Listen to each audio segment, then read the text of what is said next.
after our foundational series on eating behaviors and chronic obesity. And we've kind of talked about a lot of different topics. And I'm going to do one discussion of the role of nutrients and nutritional stressors in creating this problem. And then we're finally moving into this central nervous system, this hunger issue. So it's very important to understand that calories and nutrients are two different things. Calories are sources of energy, carbohydrates, fats, proteins, which can be converted into energy. Nutrients are micronutrients, phytonutrients, antioxidants, minerals that allow your body to function properly. Without the right nutrients, you can't function well. Without the right nutrients, you can't lose weight. Without the right nutrients, you can't have good energy. Without the right nutrients, you can't feel good mentally and emotionally.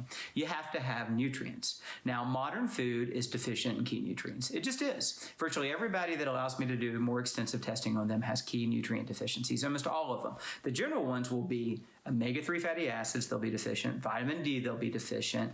Many of them will have a genetic variant that creates a buildup of something called homocysteine, and they're deficient in something called L-methylfolic acid, LMTHF. Many patients end up being B12 deficient as well in my clinics, more than I used to see.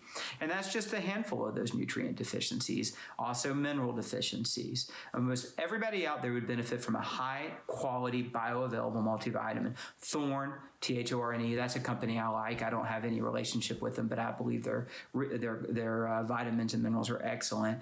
And, everybody would benefit from vitamin D. Everybody would benefit from omega-3. So consider that as part of your nutrient complex. Now, I don't mean to get into too much into the role of nutrients. I teach that in greater detail in our video series, but you need nutrients. Food is supposed to give you nutrients and fiber and calories. Modern day food does not do that. It's stripped of the nutrients and is full of calories. So modern day food actually gives us energy, but doesn't give us the nutrients we need to function properly. And modern day food, because of the high sugar content and the additives, and especially the fake industrialized oils, canola oil, corn oil, soybean oil, cottonseed oil, which one did I forget there? Vegetable oil, right?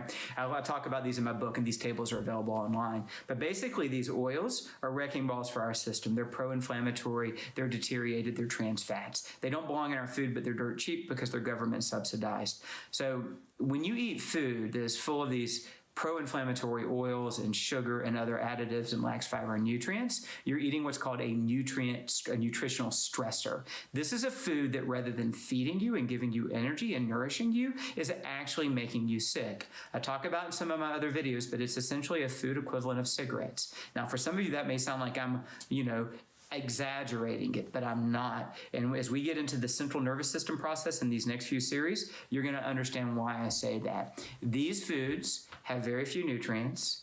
They have excess calories. They're habit forming. They lack fiber. And they ultimately, when we eat them, they trigger responses in our body that create inflammation. And our body spends as much time trying to clean up the mess as it does getting anything useful from them. So they'll keep you alive, but they'll keep you sick. And it starts very early in life. There will be no way forward with any kind of weight problem, any kind of health problem that doesn't involve beginning to view these foods the same way you would view cigarettes. If you're a smoker, forgive me for that. But if you are, you probably know you need to quit, and it's creating problems for you. I'm not judging anybody. I want to be clear about that. When I teach you the central nervous system part, you'll know I don't think you intended to ever get hooked on these foods. You never chose your eating behaviors through intentional conscious choice. But these have to go.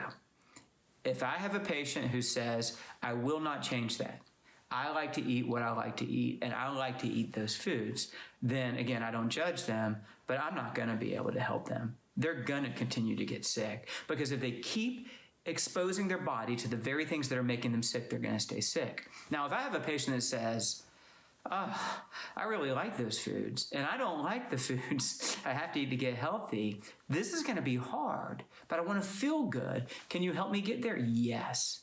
We can take our time. You don't quit a habit overnight. Most people don't. Be patient with yourself. Don't feel bad about yourself. Feel good about you, and have the intent to change baby steps each day, right? Ultimately, as we minimize nutritional stressors and maximize nutrients, good quality foods, and we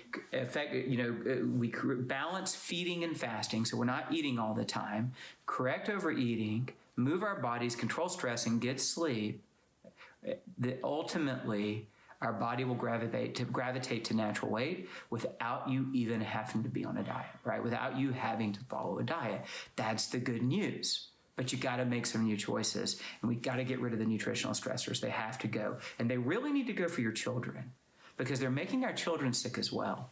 So we really have to address this elephant in the room of these particular foods, and they're, the reason our kids want them and don't want the others is because of what's happened to them. I'll get into that in more detail as we get into the central nervous system. I just wanted to make that point. Mindfulness of eating. You have to be mindful about nourishment. Balance feeding and fasting. Eliminate nutritional stressors, and eat comprehensively to eliminate nutritional deficiencies. All right, we'll see you in the next video. Subscribe to The Family Doctor.